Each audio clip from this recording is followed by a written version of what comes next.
Assalamu alaikum balema bamananga mala berajile nga foli ba berajile ko bashi wanda mo sira anyira obi na la kajin bashi foitana ba berajile fo ka damine groupe italiano e bambarana kata youtube ko nan tiktok ra o berajile fo le no dande foli mina ba berajile fo ma nyina o fa ali sa ko ndaje yoro saba berajile na la kajin ambe nyogombolo inshallah mina la kan yoro fana kala ni filimi ira ko nana na ka do maliya fili donc abe mbo kala ma inshallah ama damine anofeli ndado era koromi dal francese anofele o ya italiano anofele zanzara che trasmette la malaria ok kususu zanzara o ye susu che trasmette la malaria donc malaria o ye bana ye n'a fɔ mado sayiri don watari sumaya yɛrɛ a bamanankan anda a jɔnjɔn dɔn koyi fana u ɲɛna ma commentaire la malaria ni mɔgɔ min b'a dɔn n t'a français fana dɔn an bɛ taa ɲɛfɛ ampulu donc o ye français ye lampadina o y'a italien lampadina o ye ampulu ye français italiano na ampulu bambara italiano lampadina après an bɛ taa ɲɛfɛ o ye ampulu kura don hanno messo una nuova lampadina qui è ampulu curado agni etnia della Costa d'Avorio qui è etnia do inafo arasido siado Côte donc ambalema ke min be groupe kam ivarien min be amba nyina le fa na be se ka nya fa yin tuka min na pe se ne ta do arasisa min abisa ke fana togo fo chugo ne fana maso fo chugo randara ona sra fo chugo ma abisa go blama vocal laura sin wore ana hagili twara enveloppe porco cane enveloppe si enveloppe lettere ok dal francese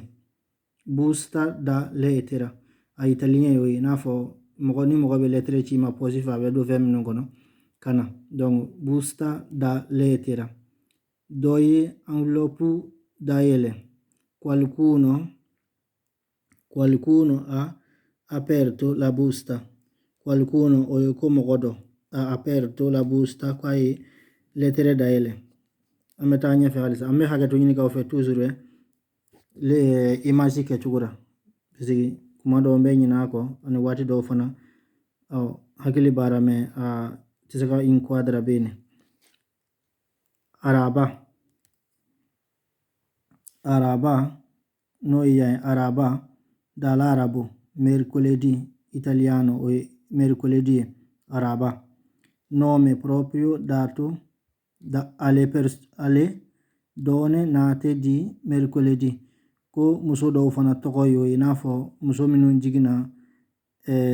araba donc den tɔgɔ bɛ se ka ko ye peut-être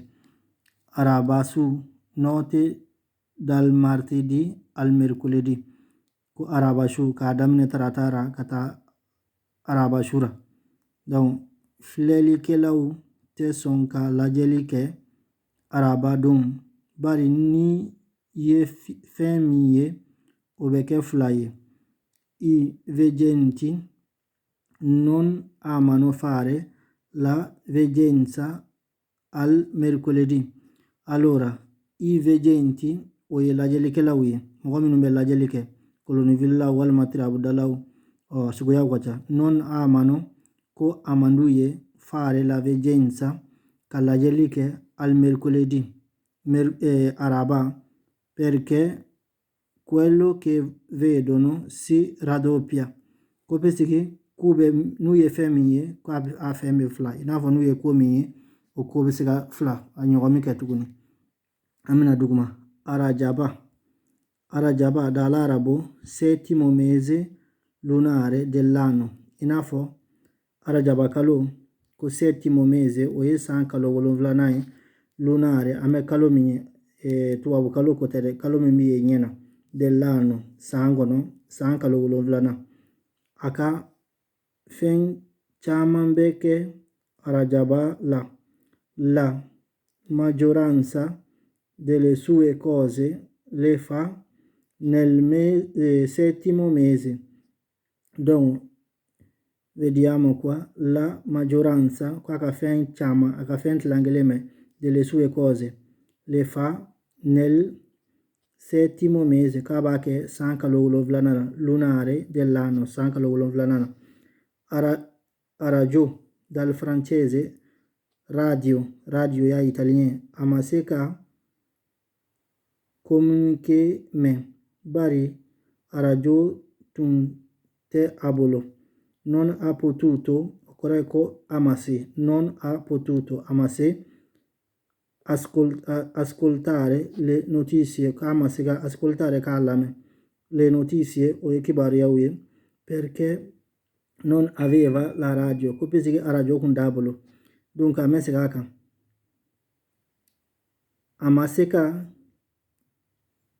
comunique me, bari a radio tun tabolo. Non ha potuto ascoltare le notizie perché non aveva la radio. Radio Mali, noi Mali a radio, dal francese Radio Mali, la radio nazionale del Mali, radio nazionale del Mali, noi Mali a radio nazionale. Ok, donc amina labana, bamanankan bɛ fɔ a radio Mali la. A Radio Mali si parla il Bambara. Ko Radio Mali la ko bamanankan bɛ fɔ yen. N b'aw bɛɛ lajɛlen fo. Halisa Ala k'an to ɲɔgɔn ye. N'Ala ka diɲɛ an yɛrɛ bɛ foyi t'an na.